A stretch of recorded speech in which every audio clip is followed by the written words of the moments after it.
Boa noite, meus irmãos. Mais uma vez estamos aqui, agradecendo a presença do nosso Mestre Jesus entre nós, para falarmos sobre aquilo que Jesus deixou para nós, as lições que o Mestre deixou para nós. E hoje nós vamos trazer aqui Jesus no Lar, obra psicografada por Francisco Xavier, pelo Espírito Neio Lúcio. A lição é a número 6, os instrumentos da perfeição. E diz assim: naquela noite, Simão Pedro trazia à conversação o espírito ralado por extremo desgosto. Agastara-se com parentes descriteriosos e rudes.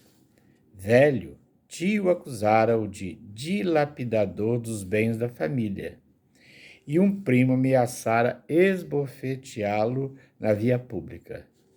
Guardava, por isso, o semblante carregado e austero. Quando o mestre leu algumas frases dos sagrados escritos, o pescador desabafou. Descreveu o conflito com a parentela e Jesus o ouviu em silêncio. Ao término do longo relatório afetivo, indagou o Senhor: e que fizeste, Simão, ante as arremetidas dos familiares incompreensivos? Sem dúvida, reagi como devia, respondeu o apóstolo veemente. Coloquei cada um no lugar próprio. Anunciei sem rebuços as más qualidades de que são portadores. Meu tio é raro exemplar de sovinice e meu primo é mentiroso quanto mais.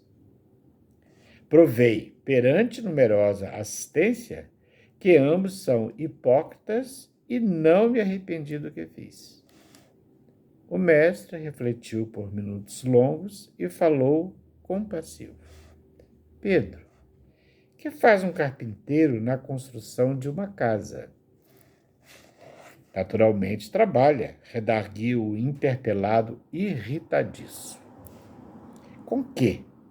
Tornou o amigo celeste bem-humorado. Usando ferramentas. Após a resposta breve de Simão, o Cristo continuou.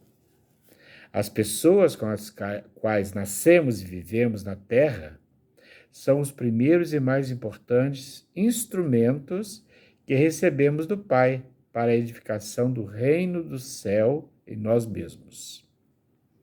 Quando falhamos no aproveitamento deles, que constituem elementos de nossa melhoria, é quase impossível triunfar com recursos alheios, porque o Pai nos concede os problemas da vida de acordo com a nossa capacidade de lhes dar solução.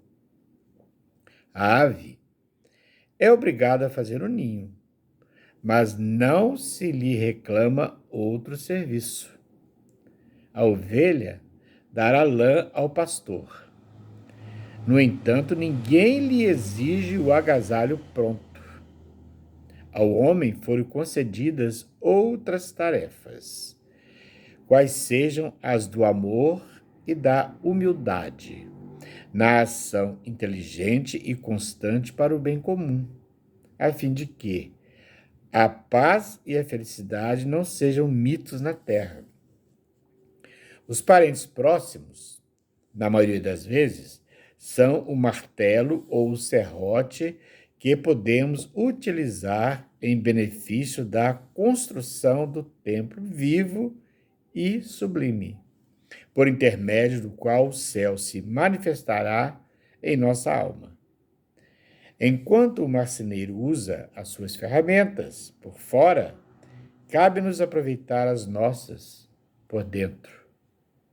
Em todas as ocasiões, o ignorante representa para nós um campo de benemerência espiritual.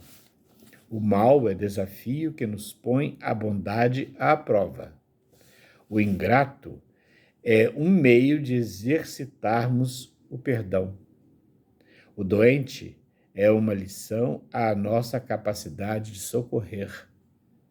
Aquele que bem se conduz em nome do Pai, junto de familiares endurecidos ou indiferentes, prepara-se com rapidez para a glória do serviço à humanidade, porque, se a paciência aprimora a vida, o tempo tudo transforma. Calou-se Jesus, e talvez porque Pedro tivesse ainda os olhos indagadores, acrescentou serenamente: se não ajudamos ao necessitado de perto, como auxiliaremos os aflitos de longe? Se não amamos o irmão que respira conosco os mesmos ares, como nos consagraremos ao Pai que se encontra no céu? Depois dessas perguntas, pairou na modesta sala de Cafarnaum expressivo silêncio que ninguém ousou interromper. Que lição bonita, né? Ela vem mostrar para nós, mas antes a gente vai falar sobre Pedro, né? Pedro é aquela pessoa fiel, aquele espírito magnânimo, fiel, mas ele era totalmente assim, como mostra a lição, irritadiço, né? Ele era bravo, que já é tão bravo, aquela pessoa boníssima, mas bastante bravo. E ele se sentiu assim, ultrajado, porque os parentes, né? Um tio dele, um primo dele, logo chegou para ele falando em praça pública sobre algumas coisas que achavam dele. Naturalmente ele não gostou, porque estava difamando, né? Aí ele soltou para cima deles, né? Falou também em praça pública aquilo que ele achava desses parentes. Do tio, que era muito sovina, do primo, que era bastante hipócrita. E a gente, assim, imagina a cena, né? Pedro, aquele homem voluntarioso, né? E ele falando ali em praça pública tudo que ele queria falar para os parentes. Aí ele estava super aborrecido. Aí quando ele chegou e falou aquilo para Jesus, Jesus, calmamente, logo falou, né, sobre como se construía uma casa, como se edificava uma casa. Aí ele falou assim, ó, trabalhando é o que eu vou conseguir edificar esta casa, né? Aí Jesus perguntou, mas que jeito que ele vai trabalhar? Claro, com as ferramentas que ele tem. Essa foi uma lição maravilhosa, porque ela atinge diretamente a todos nós, a cada um de nós, a todo instante. Porque nós convivemos na nossa casa com os nossos parentes, né? Primeiramente, quando somos jovens, nós convivemos com os nossos pais, depois vamos ficando adultos, nós casamos, temos filhos, muitos outros parentes também que estão em volta de nós, fazendo aquele núcleo familiar que é a nossa família terrena. Mas muitas vezes aquela nossa família terrena não é exatamente a nossa família espiritual. Tem muitos espíritos ali convivendo conosco que são contrários, muitas vezes, a tudo aquilo que nós pensamos, tudo aquilo que nós agimos. Mas por que isso? Eles são as nossas ferramentas, as ferramentas com as quais nós teremos os meios que o Pai deixa para nós, para que nós possamos evoluir.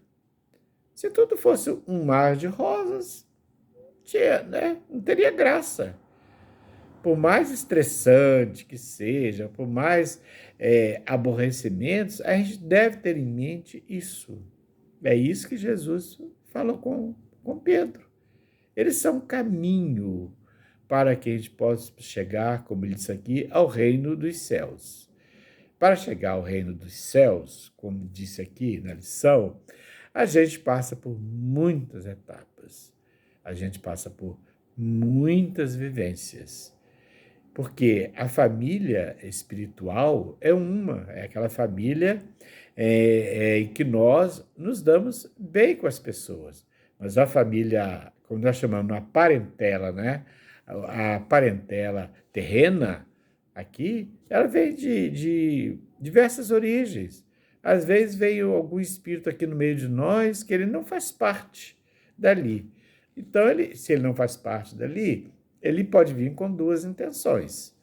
Ou ele vem com a intenção de nos ensinar, às vezes um espírito muito mais evoluído que nós, ele vem muitas vezes para ensinar, a gente percebe isso. Crianças, às vezes, elas têm assim, uma visão muito à frente da nossa. São espíritos muito mais antigos que o nosso. São crianças, nós somos adultos, mas eles são espíritos muito mais antigos que o nosso. Ele vem com aquela missão de nos ensinar muitas coisas, como também, inversamente, vem aqueles que vai ser uma pedra no nosso sapato. Mas por quê? Com aquela intenção de que nós pratiquemos, como diz Jesus aqui, a gente vai praticar o perdão.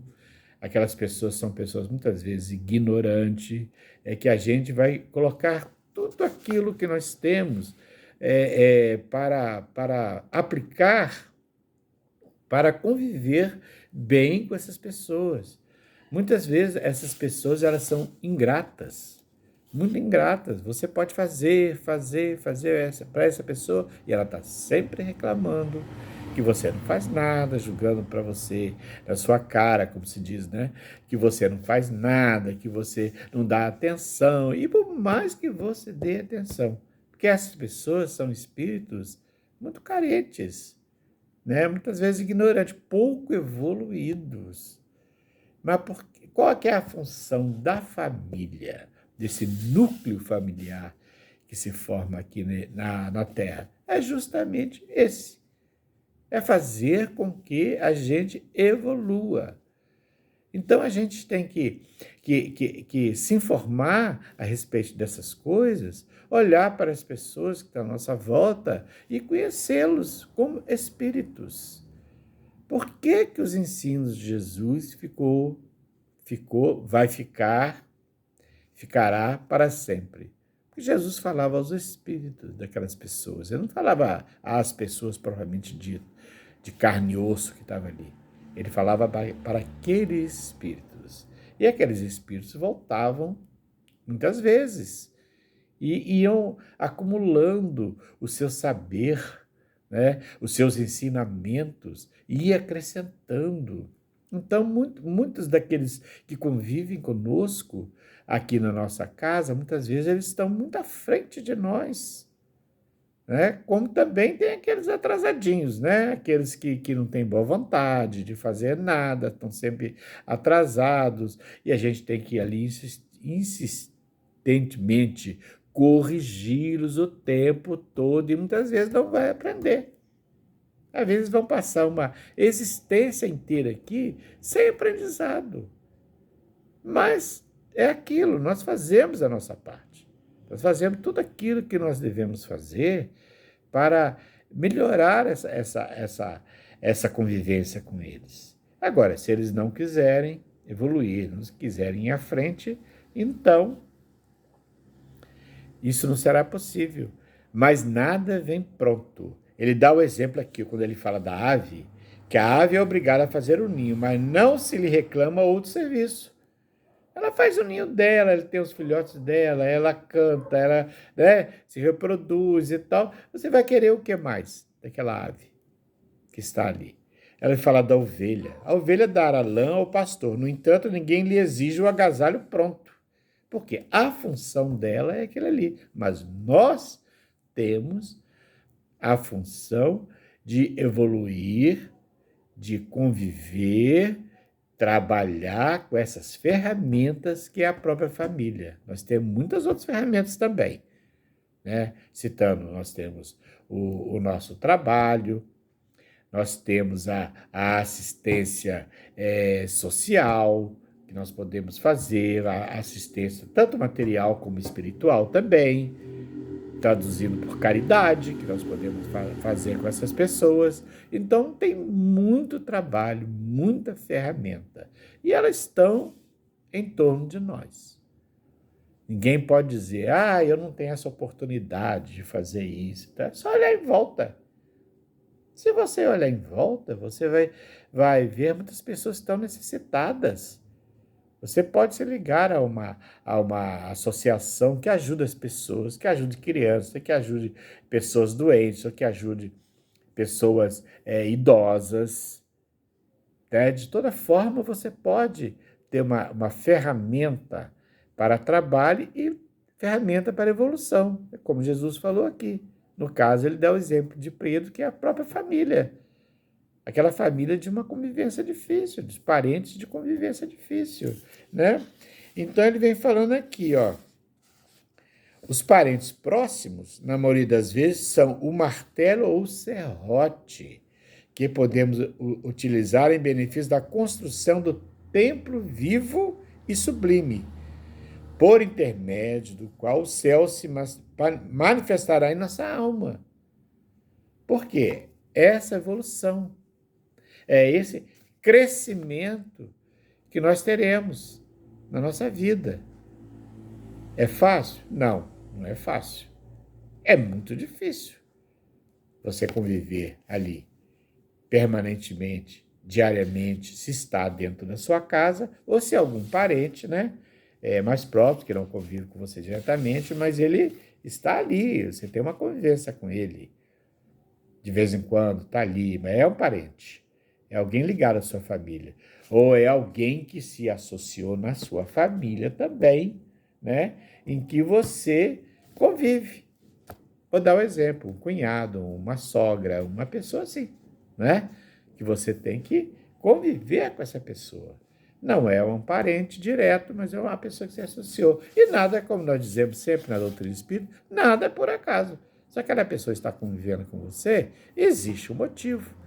Ela já teve uma ligação com você. Você não sabe disso, mas você já teve uma ligação com você e você tem que harmonizar essa convivência. Pode ser uma pessoa mais difícil possível. Todos nós temos isso na nossa vida.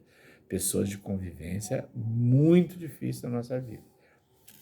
Como também temos aquela que muitas vezes não é um parente nosso, é um amigo. Mas ele é da nossa família espiritual. Não é da família carnal, né? Não é da parentela carnal, mas é a parentela espiritual.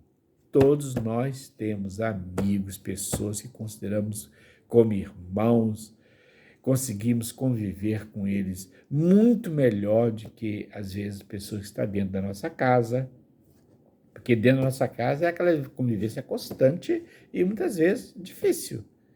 Um amigo que está, não é porque ele está longe de nós, mas nós temos uma sintonia, uma harmonia com ele, porque as energias são aquelas energias boas, a troca daquelas energias boas. E em busca disso é que nós devemos ter também na nossa casa. Não é isso? Então ele vai falando aqui, né? O mal é desafio que nos põe a bondade à prova. Quando convivemos com o mal, aquela pessoa é difícil de convivência. Quando ele fala, o ingrato, como eu já citei aqui, é o meio de exercitarmos o perdão. A gente conviver com uma pessoa ingrata é uma coisa bastante complicada. A cobrança é constante, por mais que você realize, por mais que você faça, é uma cobrança constante em cima de você. O doente é uma lição à nossa capacidade de socorrer.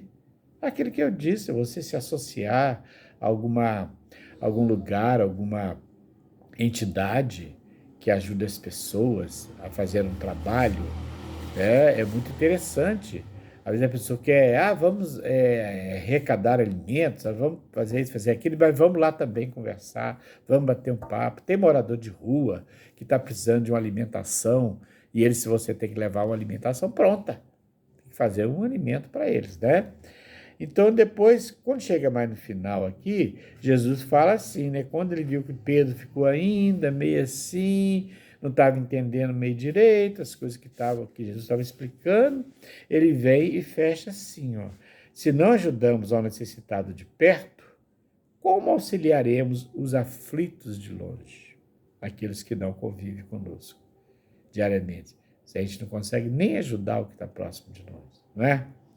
Se não amamos o irmão que respira conosco, ou seja, está ali, na nossa casa, diretamente conosco, que respira conosco os mesmos ares, como nos consagraremos ao Pai que se encontra no céu? Ou seja, o Pai está distante de nós, entre aspas, distante de nós, né? A gente imagina o Pai distante de nós, mas como nos aproximarmos dele e ele se aproximar de nós? Pelo pensamento, pelas obras, como eu disse numa gravação anterior a respeito de fé, como dizia Tiago, a fé sem obra, ela é morta. Então, essas obras todas, tudo que nós estamos falando aqui é de obra, é de fazer, de construção, de construir, de elevação, tudo isso que nós estamos falando aqui, né? Aí depois ele vem fechando assim, ó, depois dessas perguntas, todo mundo ficou calado, né? Pensando naquilo que o Cristo disse, que Jesus disse na casa de Pedro. E é essa a lição, né, meus irmãos? Essa é a lição que nós temos para hoje. Então nós agradecemos aqui ao nosso Pai por nos ter permitido fazer esse contato com os irmãos e prosseguimos aqui nos estudos, vamos fazer o estudo desse livro todo. Essa foi a lição número 6, né? E faremos proximamente as outras lições desse livro, que é um livro maravilhoso. Tá bom? Agradeço a atenção de vocês e uma boa noite e que Jesus esteja sempre conosco. Que assim seja.